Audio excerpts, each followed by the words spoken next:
بہت سارے نشے لوگوں کو لگے ہوئے ہوتے ہیں۔ ہر آدمی کوئی نہ کوئی نشہ کرتا ہے، کوئی دولت کا کرتا ہے، کوئی شہرت کا کرتا ہے، کوئی اپنی تعریف کا نشہ کرتا ہے، دو چار لوگوں سے تعریف سن کے مطمئن ہو جاتا ہے۔ ناراض تو نہیں ہو گیا اس جملے سے؟ آپ کرتے ہیں لوگ دولت کا نشہ بھی۔ یہ جب نقصان ہوتا ہے تو بندے بیمار نہیں ہو جاتے؟ پیسے ڈوب جاتے ہیں تو لوگ بیمار نہیں ہو جاتے؟ تو اس کا مطلب یہ ہوتا ہے کہ نشہ ٹوٹ گیا ہے۔ بہک ہوئے ہیں نا تھوڑے سے تو کانپتے ہیں، تڑپتے ہیں، پریشان۔ نشہ ہی اسی طرح ہی کرتا ہے نا، نہیں ملتا تو پریشان ہوتا ہے۔ یہ سارے نشے ہیں، مختلف قسم کا نشہ۔ ہم مانتے نہیں اس بات کو، تسلیم نہیں کرتے، کیونکہ تسلیم کرنا بڑا مشکل کام ہے۔ اس کے لیے تو بڑی ساری چیزیں جو ہیں وہ دبوچ کے اور بڑی سارے رستے پھلانگ کے آنا پڑتا ہے، تو بڑا مشکل ہے ماننا، ورنہ کرتے ہیں ہم۔ ہمارا مزاج ہے یہ گھومنے پھرنے کا، دنیا دیکھنے کا بھی ایک نشہ ہے، یہ بہت ساری باتیں کرنے کا بھی ایک نشہ ہے، گپ شپ کا بھی ایک نشہ ہے۔ دو چار لوگوں کی جب تک پگڑیاں نہ کھول لیں، بعض لوگوں کو نیند نہیں آتی۔ یہ غیبت کا، چغلی کا، بددیانتی کا، یہ بھی ایک نشہ ہے۔ اس پر ملا رومی رحمۃ اللہ نے بڑا کلام لکھا ہے۔ وہ کہتے ہیں مانگ کے کھانے کا بھی نشہ ہے، مانگ کے کھانے کا بھی نشہ ہے۔ وہ کہتے ہیں کہ ایک بھیک مانگنے والی خاتون تھی، تو بادشاہ کے پاس بھیک مانگنے آئی، تو بادشاہ کو پسند آ گئی، اس نے شادی کر لی۔ اب اس کو عادت تھی بھیک مانگ کے کھانے کی، تو وہ کنیزوں سے کہا کرتی تھی کہ فٹافٹ نہ روٹی لے کے آیا کرو، میں 2-3 دفعہ مانگوں تو پھر لایا کرو، کیونکہ ایک نشہ ہے نا، تو میں مانگوں 2-4 دفعہ تو پھر۔ تو انسان بہت سارے نشے کرتا ہے، یہ مانتا نہیں۔ یہ موبائل، یہ فیس بک، یہ سارے نشے ہی ہیں۔ اپنی فوٹو لگا لینا، سارا دن اسی کو دیکھتے رہنا۔ اور بڑے بڑے سیانے بندے جو وزادار ہیں، بڑے وزادار لوگ ہیں، لیکن وہ بھی سنجیدگی کے قائل نہیں، اس طرح کے نشوں کا شکار ہیں۔ یہ سارے نشے ہیں جو ہم نے پال لیے۔ ہمارے صوفیاء، ہمارے بزرگ فرماتے ہیں کہ تم اس طرح کرو، اگر سارے نشوں سے بچنا چاہتے ہو تو سجدے کا نشہ شروع کرو، سجدے کا نشہ شروع کرو۔ یہ نا اقبال کہتے ہیں، ہو عطار ہو، رومی ہو، رازی، آپ بات کو سمجھیں، عطار ہو، رومی ہو، رازی ہو، غزالی ہو، کچھ ہاتھ نہیں آتا بے آہ سحر گاہی۔ کہتے ہیں بہت بڑا صوفی ہو جیسے فرید الدین عطار تھے، بہت بڑا تصوف کا امام ہو جیسے امام غزالی تھے، بہت بڑا تفسیر کا استاد ہو جیسے امام رازی ہو، عطار ہو، رومی ہو، رازی ہو، غزالی ہو، پر کچھ ہاتھ نہیں آتا بے آہ سحر گاہی۔ اگر سویرے اٹھ کے روتا نہیں نا اللہ کی بارگاہ میں، اگر تہجد نہیں نہ پڑھتا، تو کچھ ہاتھ نہیں آتا بے آہ سحر گاہی۔ پھر اس کو کوئی چیز نصیب۔ میری بات کی سمجھ آ رہی ہے آپ حضرات؟ جب تک آپ سویرے نہیں اٹھتے، آپ اللہ اللہ نہیں کرتے، آپ کو نوافل کا چسکا نہیں، عبادت کا مزہ نہیں، فرمایا میری عبادت کرو، یہ شوق پیدا کرو، میں نے تمہیں پیدا کیا ہے۔ ہم لوگوں کے نشے ہیں، مختلف نشے ہیں، بڑا عجیب رنگ ہے۔ محفل کی صدارت کرنے والے بڑے پیر صاحب، بڑے القابات، بیچ میں سے بندہ تلاش کرنے سے بھی نہیں مل رہا، اتنے بڑے لقب ہیں اس کے، لیکن وہ سج سمر کے 2.5 گھنٹے بیٹھا رہا محفل میں، اور نماز کا وقت آیا تو اس نے مختصر سی پڑھی، وہ نکل گیا، ہلکے سے سجدے کیے۔ اتنا بڑا عشق رسول، نعت خواں، ہو کیا بات ہے، اور عشق رسول کا بہت بڑا پیغامبر، بہت بڑا مبلغ، اور بیچارہ سمجھ ہی نہیں سکا کہ اللہ کے رسول نے فرمایا تو نماز پڑھ میری آنکھیں ٹھنڈی ہو جائیں گی۔ تو یہ نشے کے عادی تو ہیں، پر حقیقت کے قائل نہیں ہیں۔ یہ بس ٹھیک ہے، خوابوں کی دنیا میں لوگ زندہ ہیں، پر جن کو یہ جو نشہ تھا نا عبادت کا، یہ میرے رسول پاک کی چاہت ہے، یہ میرے نبی کریم علیہ السلام کی۔ آپ دیکھیں نا، حضور مہینوں جا کے غار حرا میں بیٹھتے، کیا وہاں تبلیغ کرتے تھے؟ کوئی کتاب لکھتے تھے؟ رسول کریم علیہ السلام مہینہ رہتے غار حرا میں، کوئی نہ مجھے دیکھے، کوئی نہ مجھے ملے، حضور یہاں کیا ہے؟ فرمایا میں اپنے رب کی عبادت کروں گا۔ نبی کریم علیہ السلام نے سجدوں کے ساتھ پتھروں اور پہاڑوں کو آباد کر دیا، سجدوں کے ساتھ۔ آپ کا سجدہ آپ کو بہت ساری چیزوں سے چھڑا لیتا ہے، یہ بہت ساری جگہوں سے جھکنے سے بچا لیتا ہے۔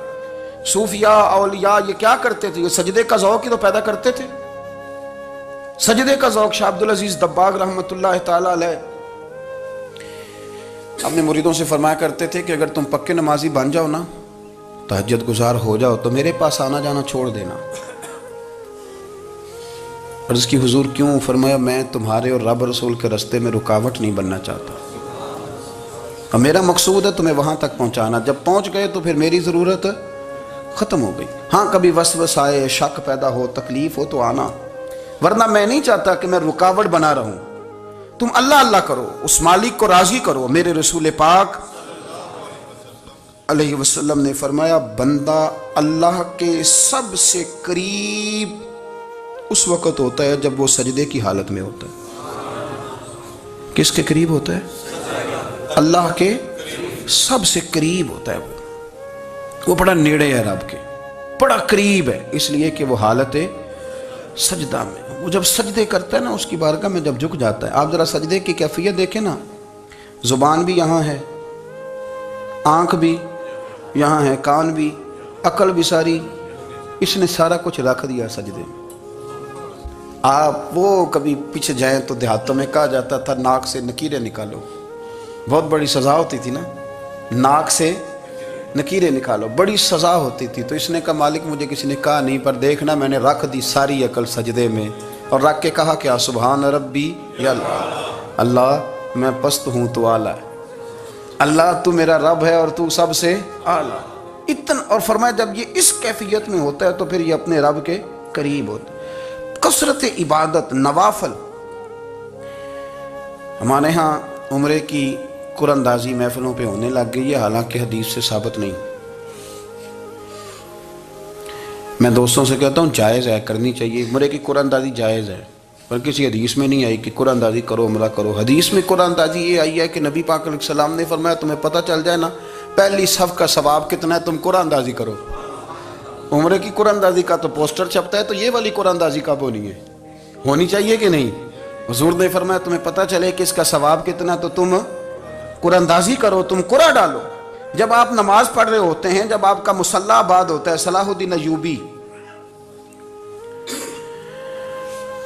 ایک بزرگ سے ملاقات ہو گئی، بیت المقدس پر قبضہ تھا عیسائیوں کا، تو صلاح الدین بڑے پریشان تھے۔ وہ بابا جی کہنے لگے پتر کیا ہوا؟ کہنے لگے حضور پتہ چلا ہے دشمن کے 2 بحری بیڑے اسلحہ لے کے آ رہے ہیں، مسلمان پہلے ہی کمزور ہیں، اور اب اگر 2 بحری بیڑے اور آ گئے تو حضور مسئلہ بن جائے گا۔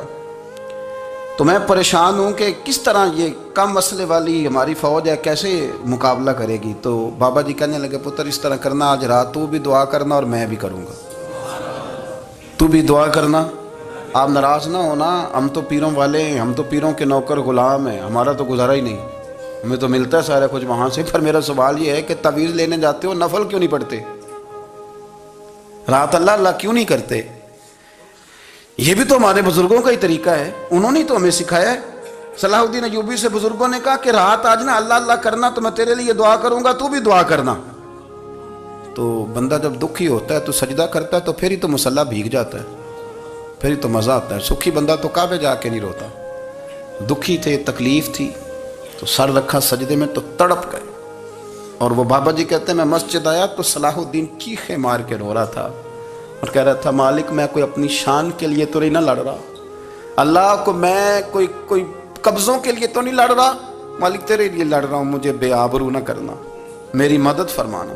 کہتے ہیں میں آیا تھا کہ مسجد میں دعا کروں گا، پر صلاح الدین ایوبی کو روتے دیکھا تو میں لوٹ گیا۔ تو سویرے صلاح الدین ملے تو بڑے خوش تھے۔ میں نے کہا پتر کیا ہوا؟ کہنے لگے حضور وہ بحری بیڑے 2 آ رہے تھے نا اسلحہ لے کے، دونوں ڈوب گئے پانی میں ڈوب گئے۔ تو بابا جی کہنے لگے صلاح الدین وہ پانی میں نہیں ڈوبے، وہ تیرے آنسوؤں میں ڈوب گئے، وہ غرق ہو گئے، وہ جو تو نے مصلی بات کیا تو وہ تیرے آنسوؤں میں ڈوب گئے، وہ غرق ہو گئے، وہ تباہ، اتنے قیمتی تھے تیرے آنسو کے بہا لے گئے دشمن کے بحری بیڑوں کو۔ میرے بھائی ٹھیک ہو گیا جی، میرے عزیز سمجھ لیں اس بات کو ہمیشہ کے لیے، اور اس پر غور کر لیں اچھے طریقے سے کہ میرے رسول کریم سید عالم صلی اللہ علیہ وسلم نے نا ہماری توجہ دلائی، حضور نے ہمیں بتلایا، ہمارا ذوق بڑھایا عبادت کی طرف۔ ایک صحابی تھے حضرت ابو فاطمہ رضی اللہ تعالیٰ عنہ، یہ ترمذی شریف کی حدیث ہے۔ نبی پاک علیہ السلام نے فرمایا ابو فاطمہ قیامت کے دن مجھ سے جلدی ملنا چاہتے ہو کہ دیر کے ساتھ؟ تو کہنے لگے حضور کون ہوگا جو دیر سے ملنا چاہے گا؟ ہم نے تو جان دے دی وعدہ دیدار پر۔ اعلیٰ حضرت فرماتے ہیں جان دے دی وعدہ اور نقد اپنا دام ہو ہی جائے گا۔ مجھے لگتا ہے کہ یہ سودا نقد و نقد ہو جانا ہے، چونکہ ہم نے جان دے دی وعدہ دیدار پر۔ آپ نے وعدہ کیا تھا کہ مریں گے تو پھر زیارت ہوگی، تو مر گئے ہم زیارت کی خاطر۔ جان دے دی وعدہ دیدار پر تو نقد اپنا دام ہو ہی جائے گا۔ اے رضا ہر کام کا ایک وقت ہے، دل کو بھی آرام ہو ہی جائے گا۔ تو حضرت ابو فاطمہ رضی اللہ تعالیٰ عنہ سے نبی پاک صلی اللہ علیہ وسلم نے فرمایا جلدی ملنا چاہتے ہو کہ دیر سے؟ عرض کی حضور فٹافٹ ملنا ہے، میں نے قیامت کے دن آپ سے جلدی ملنا ہے۔ تو نبی پاک علیہ السلام نے فرمایا پھر اس طرح کرنا، دنیا میں رہ کے سجدے زیادہ کرنا، پھر سجدے زیادہ کرنا، قیامت میں ملاقات جلدی ہو جائے گی، قرب ملے گا تمہیں۔ اپنے بچوں کے اندر دیکھیں نا، ہم شوق پیدا کرتے ہیں، ہمیں صحیح لفظ نہیں بولنے آتے پر ہم بچوں میں شوق پیدا کرتے ہیں کہ پتر ڈاکٹر بن جائے گا تو بڑا نفع کرے گا، تو لوگوں کی خدمت کرے گا، ملک و ملت کی خدمت کرے گا، تیرے ابا کا نام روشن ہوگا، تیرے دادا کی تعریفیں ہوں گی۔ ہم یہ ذوق پیدا کرتے ہیں۔ ہم اپنے نوجوانوں کے اندر یہ فکر پیدا کرتے ہیں، انہیں ہم سمجھاتے ہیں کہ میاں جب تم پڑھو گے، محنت کرو گے تو فلاں آدمی کی طرح تمہارا نام ہوگا۔ یہ جتنا ذوق ہم بچوں کے اندر ان چیزوں کا پیدا کرتے ہیں، ہمیں حکم ہے کسی طرح ہم ذوق پیدا کریں کہ پتر نماز پڑھے گا تو اللہ راضی ہو جائے گا، تو سجدہ کرے گا۔ دیکھیں نا میرے رسول کریم علیہ السلام نے فرمایا 7 سال کے بچے کو مسجد لے کے جاؤ، یعنی اسے شوق دلاؤ، اس کے اندر یہ خاصیت پیدا کرو کہ اس کا دل کرے مسجد میں جانے کا، اس کے اندر یہ خصوصیات لاؤ کہ وہ ہمارے ہاں نا ہر چیز کو پروموٹ کیا جا رہا ہے، ہر چیز کو، یعنی سر سنگیت سکھانے کے لیے اکیڈمیاں بن گئی ہیں، ہر شے پروموٹ ہو رہی ہے، عبادت کا جذبہ کم ہوتا جا رہا ہے، اللہ کا ذوق ہمارے اندر نہیں رہا۔ اور اتنا مشکل ہم نے اپنے لیے بنا لیا ہے کہ وہ بندہ جو بڑی زبردست مذہبی گفتگو کر رہا تھا اور تگڑی بات کر رہا تھا، کیا بات ہے، لیکن نماز کے بارے میں کمزوری دکھا جاتا ہے، نوافل کے بارے میں وہ چپکے سے نکل جاتا ہے،